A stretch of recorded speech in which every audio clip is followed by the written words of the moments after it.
28th July, Friday. Terry Fox's birthday. A short walk from the camp to the memorial. I had no problem pulling the trailer up to the top of the lookout. It's such a beautiful lookout. Lots of people taking a look.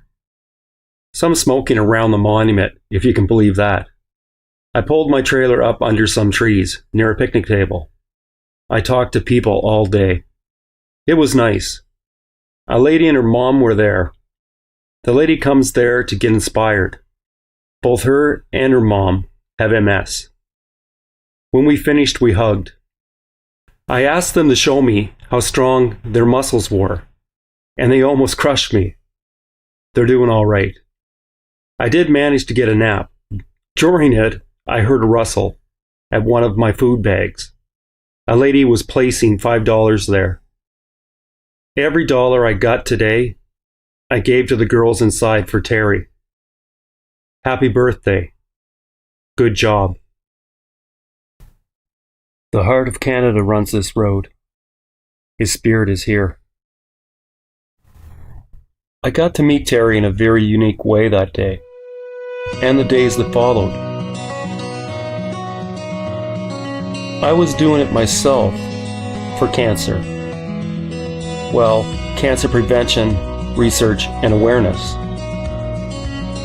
I was doing it without the support of a charity. I was out there alone. Now, I did put prevention first.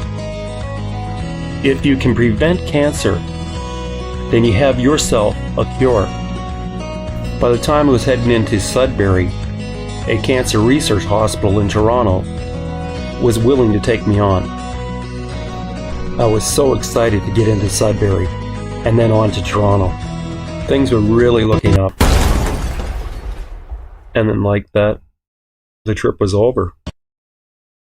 At least I thought it was. I did find people to help me put it back together.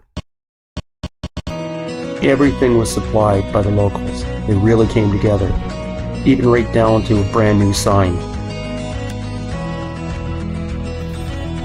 And I was back on the road and I made it into Toronto.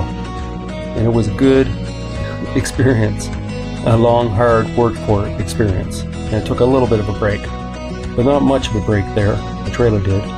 I was back on the road to make it across Canada. Wow. Here's Theo.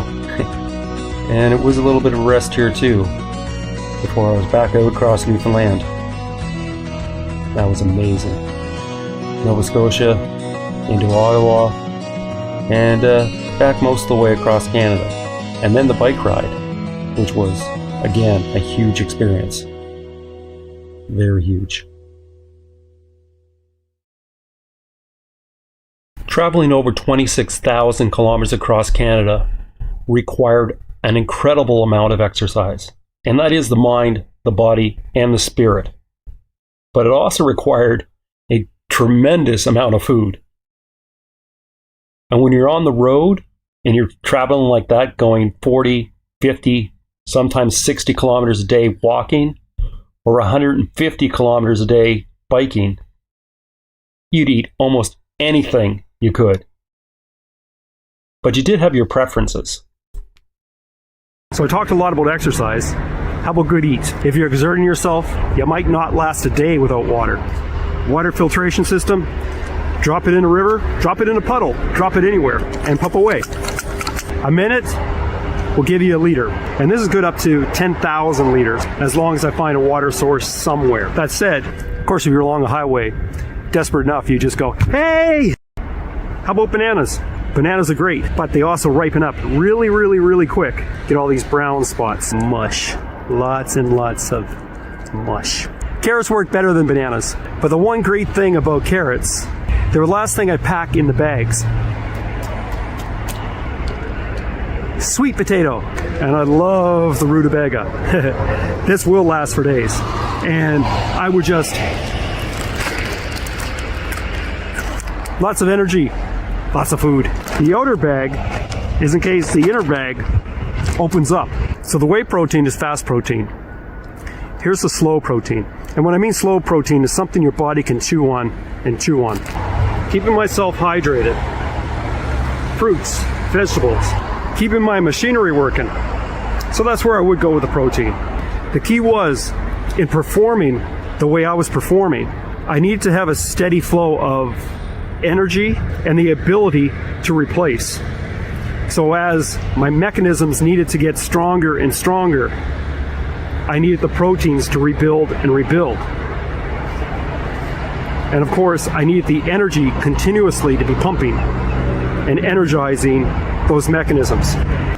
I look at exercise like this.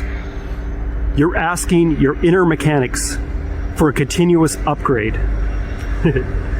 Or you're asking your inner mechanics for just general maintenance.